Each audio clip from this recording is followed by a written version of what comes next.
Imaginez le tableau. Vous vous trouvez au milieu d'un débat acharné où chaque affirmation sonne comme un défi et où chaque mot devient une arme. Votre cœur bat frénétiquement dans votre poitrine, vous poussant à trouver de nouveaux arguments et à contre-attaquer. À ce moment-là, alors que vous vous apprêtez à porter un coup décisif, quelqu'un prononce des mots qui vous font douter de l'essence même de ce qui est en train de se passer. Vous avez déjà perdu. Qu'est-ce que cela signifie? Comment peut-on être vaincu quand on est déterminé à défendre son point de vue? Selon cette philosophie, en entrant dans une telle confrontation, vous renoncez volontairement à votre pouvoir. Le vrai pouvoir, dit-on, ne réside pas dans la volonté de prouver que l'on a raison, mais dans quelque chose de tout à fait différent, caché à la vue superficielle. Quel est ce pouvoir insaisissable et pourquoi le silence est-il parfois plus persuasif que les déclarations les plus bruyantes? Essayons de comprendre ce concept et de découvrir le secret de l'influence silencieuse qui donne le vrai pouvoir. On croit généralement que le pouvoir réside dans le fait de gagner des arguments, de prouver aux autres qu'ils ont tort et de dominer les batailles verbales. Cependant, il existe un autre point de vue qui affirme que le véritable pouvoir ne réside pas dans les mots, mais dans la maîtrise de soi et le contrôle de la situation. Dans le monde des relations humaines, les conflits sont aussi fréquents que multiples. Quiconque s'est déjà trouvé au cœur d'une discussion animée sait à quel point une altercation verbale peut rapidement dégénérer. Mais qu'est-ce qui est à l'origine de la tendance des gens à se disputer? Selon le philosophe Friedrich Nietzsche, dans la plupart des disputes, la vérité est reléguée au second plan par rapport aux besoins psychologiques sous-jacents. L'un de ces besoins est la défense de son propre moi. Les gens se disputent lorsqu'ils ont l'impression que leur identité est remise en question ou critiquée. Admettre ses torts est perçu comme une concession, comme une perte d'une partie de soi, et l'esprit y résiste désespérément. Une autre cause de dispute est la lutte pour le pouvoir. De nombreux débats ne sont pas de simples échanges d'opinions étayés par des faits et de la logique, mais de véritables batailles pour la domination. Le but de ces débats n'est pas tant de convaincre l'adversaire que d'insister, de le faire taire ou de le faire reculer. Le désir d'approbation sociale joue également un rôle important. Certaines personnes défendent un certain point de vue non pas parce qu'elles y croient sincèrement, mais parce qu'elles veulent paraître intelligentes, sûres d'elles et fortes.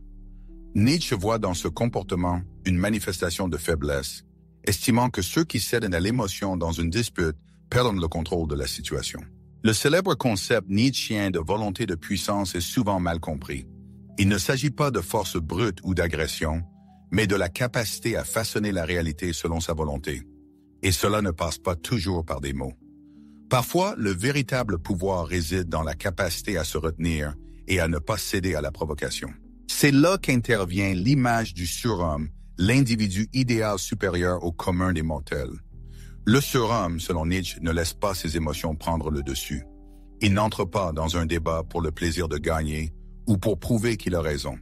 Au contraire, il choisit consciemment quand parler et quand il vaut mieux se taire, réalisant que le véritable pouvoir ne réside pas dans des mots vides de sens, mais dans la capacité à contrôler la situation et le cours de l'interaction. Imaginez une scène de réunion tendue où deux approches différentes d'une discussion s'affrontent. L'un des participants, tel un orateur turbulent, s'affirme et se montre même agressif dans la défense de son point de vue, essayant de prouver son point de vue à tout prix. L'autre, en revanche, est un modèle de calme et de sang-froid. Il écoute attentivement les arguments de son adversaire, sans céder aux provocations et aux débordements émotionnels. Et lorsque cette personne, apparemment plongée dans une contemplation silencieuse, se décide enfin à prendre la parole, ses mots sont lourds, précis et changent tout le cours de la discussion. Dans cette situation, une question naturelle se pose. Qui détient réellement le pouvoir et l'influence? Le philosophe Friedrich Nietzsche dirait probablement que le véritable vainqueur à long terme est celui qui garde le contrôle et ne laisse pas ses émotions prendre le dessus. Pourquoi le silence stratégique est-il plus efficace que les escarmouches verbales et le désir de prendre le dessus dans une dispute à tout prix? Le silence, lorsqu'il est utilisé consciemment et habilement, cesse d'être une manifestation de faiblesse et se transforme en une arme psychologique puissante. Il incite l'adversaire à révéler de plus en plus d'informations sur lui-même, à se sentir peu sûr de lui et à douter de ses propres paroles. Le silence crée une tension qui met les gens mal à l'aise, ce qui vous donne l'occasion de contrôler la situation. Le surhomme nietzschéen ne se contente pas de garder le silence pendant les disputes, Il l'utilise comme un outil, comme une pause savamment calibrée, comme un moment de retenue pour frapper un coup décisif au bon moment et faire basculer le cours de la conversation en sa faveur. Le pouvoir, selon Nietzsche, ne réside pas dans la force brute et la lutte, mais dans la capacité à se préparer magistralement au champ de bataille avant même que la bataille ne commence. Le silence n'est pas seulement l'absence de mots, c'est un outil puissant que les plus grands esprits de l'histoire de l'humanité ont utilisé pour gagner des batailles intellectuelles, dans les affaires et à la guerre. C'est une arme qui vous permet de dominer sans recourir à la confrontation directe, mais en utilisant le pouvoir de la raison et de l'influence psychologique. Selon Nietzsche, la philosophie du pouvoir ne réside pas dans les batailles bruyantes et les triomphes verbaux, mais dans la capacité à exercer une influence, à contrôler la situation et à faire preuve d'endurance stratégique. À titre d'exemple frappant, nous pouvons citer 3 personnalités exceptionnelles qui ont incarné ce principe dans leur vie. Socrate, Steve Jobs et Miyamoto Musashi. Socrate a remporté des victoires sans s'engager dans un combat ouvert. Il évitait les arguments traditionnels, n'élevait pas la voix, n'avait pas recours aux attaques et ne cherchait pas à imposer son point de vue. Au lieu de cela, il a habilement utilisé une méthode qui exerce encore une profonde influence sur le débat intellectuel. La méthode socratique, qui consiste à poser des questions qui obligent les gens à identifier les contradictions internes de leurs propres croyances. Imaginons une situation. Un aspirant politicien athénien proclame fièrement qu'il est l'homme le plus sage de la ville. Au lieu de réfuter directement cette affirmation, Socrate pose une question simple. Qu'est-ce que la sagesse?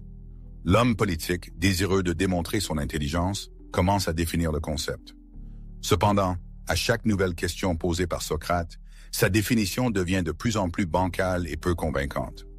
L'homme politique, autrefois confiant, commence à vaciller lorsqu'il se rend compte qu'il n'a pas une idée claire de ce dont il s'est tant vanté. Socrate n'a pas eu besoin de dire aux gens qu'ils avaient tort. Il les a habilement amenés à cette prise de conscience par lui-même. Il avait compris la vérité fondamentale. Les gens n'acceptent pas ce qu'on leur dit. Ils n'acceptent que ce qu'ils découvrent par eux-mêmes. C'est l'essence même du pouvoir tranquille. Au lieu d'entrer dans des batailles verbales inutiles, vous devriez poser des questions qui amènent les gens à remettre en question leurs propres croyances. Steve Jobs, maîtriser le management par l'art du conflit contrôlé. Alors que Socrate parvenait à dominer grâce à un questionnement habile, Steve Jobs maîtrisait l'art de la persuasion stratégique, transformant le désaccord en outil d'influence. Il ne se contentait pas d'éviter les disputes, il les orchestrait habilement, orientant les discussions dans la bonne direction. Son leadership chez Apple ne consistait pas à gérer chaque détail, mais à contrôler la situation dans son ensemble en donnant le ton et l'orientation des discussions. Jobs adhérait à un principe simple mais efficace. Ne pas gaspiller d'énergie en chamailleries inutiles, mais lorsqu'il s'agissait de questions vraiment importantes, aller jusqu'au bout. Un exemple frappant de ce principe est sa confrontation avec sa propre équipe de développement au sujet de la conception de l'iPhone.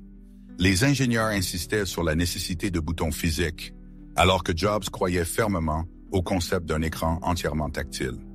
Plutôt que de s'engager dans des discussions interminables, il a canalisé l'énergie de l'équipe pour concrétiser sa vision de l'avenir. Il les a laissés exprimer leurs arguments et leurs préoccupations jusqu'à ce que, sous sa direction avisée, ils se rendent compte qu'un appareil à écran tactile n'était pas seulement possible, mais inévitable. Jobs n'a pas imposé ses idées aux gens, mais les a habilement amenés à croire qu'il s'agissait de leurs propres idées. Alors que la plupart des gens s'engagent dans des discussions pour des raisons égoïstes, pour prouver un point de vue, Jobs a argumenté dans un but précis, pour gagner les cœurs et les esprits, et pas seulement pour défendre son point de vue. Et c'est là que réside l'essentiel. Si les mots n'inspirent pas l'action, ils deviennent des mots vides. Miyamoto Musashi, le légendaire samouraï dont le nom est devenu synonyme d'invincibilité, n'était pas seulement un guerrier, mais un stratège capable de prendre le dessus sur l'ennemi avant même le choc des lames. Laissons de côté les réflexions philosophiques et rendons-nous sur le champ de bataille où Musashi a fait preuve de son habileté. Cet éminent samouraï a appris une vérité immuable. La meilleure issue d'un combat est lorsque le sabre reste dans son fourreau. Musashi, qui a triomphé dans plus de 60 combats, ne s'est pas appuyé uniquement sur des compétences de combat aiguisées, Ses triomphes étaient avant tout psychologiques. Il manipulait habilement l'esprit de ses adversaires, les jetant dans la confusion avant même que le combat ne commence. Son duel avec Sasaki Kojiro, un épéiste renommé dont la vitesse de la lame était terrifiante, en est un exemple typique. Musashi ne l'a pas affronté ouvertement. Au lieu de cela, il est arrivé ostensiblement en retard au lieu du combat, ce qui a rendu Kojiro fou de rage.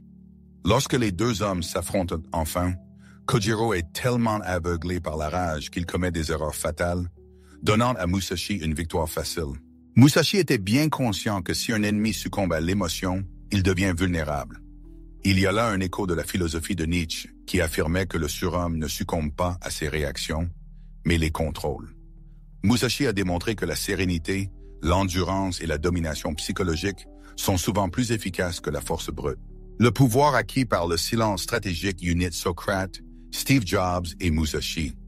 Ces personnalités n'ont jamais dépensé leur énergie dans des débats stériles, préférant ne pas être provoqués et fixer leurs propres règles du jeu. Ils ont compris que le véritable pouvoir ne réside pas dans les mots, mais dans la capacité à influencer.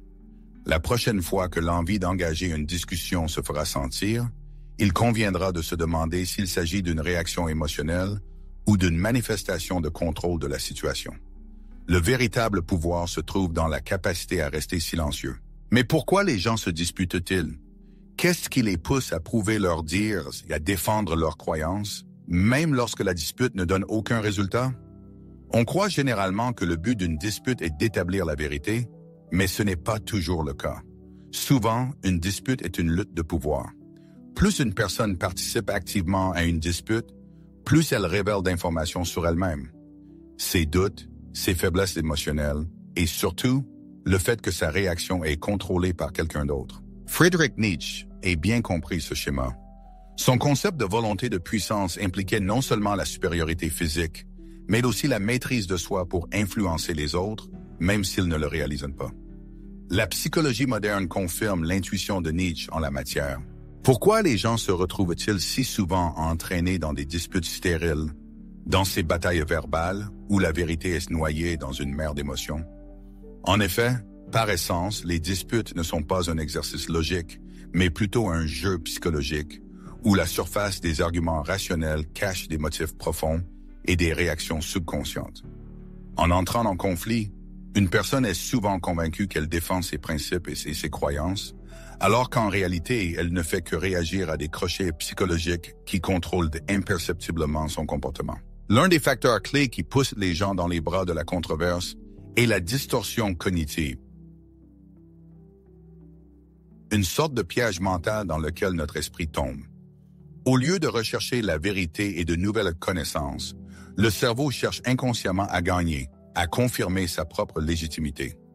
Parmi les distorsions cognitives les plus courantes qui empoisonnent le processus de discussion rationnelle, on peut en distinguer quelques-unes particulièrement dangereuses.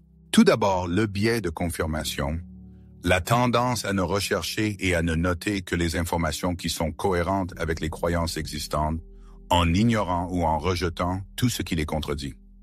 Deuxièmement, l'effet de retour. Une réaction paradoxale ou une tentative de réfuter ses croyances n'aboutit pas à un changement d'opinion, mais à un renforcement encore plus important de sa position antérieure. Enfin, l'effet Dunning-Kruger est une distorsion cognitive dans laquelle les personnes peu compétentes tirent des conclusions et prennent des décisions erronées sans se rendre compte de leurs erreurs dues à leur incompétence. Toutes ces distorsions se combinent pour rendre la plupart des débats inutiles et stériles. Les participants à la discussion n'essaient pas de s'entendre et de se comprendre, mais attendent seulement le moment d'exprimer leur point de vue sans prêter attention aux arguments de l'adversaire. Le philosophe Friedrich Nietzsche, connu pour sa vision critique de la nature humaine, savait éviter ce piège. Il préférait écouter et observer attentivement avant de décider de s'engager dans une conversation, conscient que toute discussion ne peut pas mener à la vérité. Déclencheur émotionnel. Les racines des rancunes personnelles dans les conflits. Vous êtes-vous déjà demandé pourquoi certaines discussions provoquent une tempête de ressentiment alors que d'autres vous laissent complètement indifférents? La raison réside dans le fait qu'une dispute n'est pas seulement un affrontement d'arguments logiques, c'est un duel d'identité. Un désaccord profond est perçu comme une insulte personnelle, comme une atteinte aux choses les plus sacrées. C'est pourquoi les débats sur des sujets politiques, religieux ou philosophiques dégénèrent si souvent en bataille féroce. Les gens ont l'impression que non seulement leurs croyances, mais aussi eux-mêmes sont dans le collimateur. L'histoire connaît de nombreux exemples de personnalités exceptionnelles qui ont évité les disputes émotionnelles. Maîtriser ses sentiments est la clé pour contrôler la situation. Celui qui est capable de vous déstabiliser gagne du pouvoir sur vous. Le surhomme ne cède pas à la provocation. Il reste calme, observe, analyse et décide ensuite en connaissance de cause d'entrer ou non dans une discussion.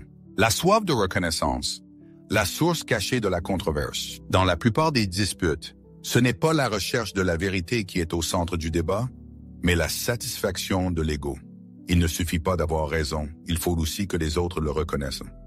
Friedrich Nietzsche a observé que la plupart des gens recherchent la validation dans les yeux de la foule. Ils s'engagent dans des discussions non pas pour la vérité, mais pour l'approbation. Cependant, le surhomme n'a pas besoin de la reconnaissance des autres. Il est le créateur de sa propre vérité. Pensez aux grands de ce monde. Passaient-ils leur temps à se disputer avec leurs détracteurs? Non, ils étaient complètement absorbés par leur vision, rejetaient toutes les distractions et laissaient leurs actes parler plus fort que n'importe quelle parole. Leurs actes sont devenus l'argument le plus convaincant contre les sceptiques. Friedrich Nietzsche, un penseur dont les idées étaient très en avance sur son temps, est aujourd'hui validé par la recherche psychologique moderne. Ses observations perspicaces sur le pouvoir, la maîtrise de soi et l'importance du silence acquièrent une nouvelle pertinence à la lumière des récentes découvertes scientifiques. Considérons la manière dont la dynamique du pouvoir se manifeste dans les interactions sociales. Les psychologues sociaux affirment que la véritable influence dans un groupe n'appartient pas à ceux qui parlent sans cesse, mais à ceux qui gèrent habilement le cours d'une conversation. Ils ne recourent pas aux interruptions ou aux explications inutiles, mais pèsent soigneusement chaque mot, encourageant les autres à prêter attention à chacune de leurs paroles. Ce n'est pas un hasard si les leaders influents élèvent rarement la voix, car ils n'en ont tout simplement pas besoin. Grâce à l'aura d'autorité créée par leur silence et leur retenue, chacune de leurs paroles est reçue avec une attention particulière. Par ailleurs, des recherches dans le domaine de la psychologie comportementale montrent que les personnes qui gardent leur sang-froid dans les discussions sont plus persuasives que celles qui cèdent à l'émotion. En effet, le calme est inconsciemment perçu comme un signe de confiance. Nietzsche soutenait que la véritable force découle de la maîtrise de soi. Le surhomme, selon lui, n'est pas esclave de ses émotions. Il ne se contente pas de réagir aux stimuli extérieurs, mais prend des décisions conscientes, ce qui le rend virtuellement invulnérable.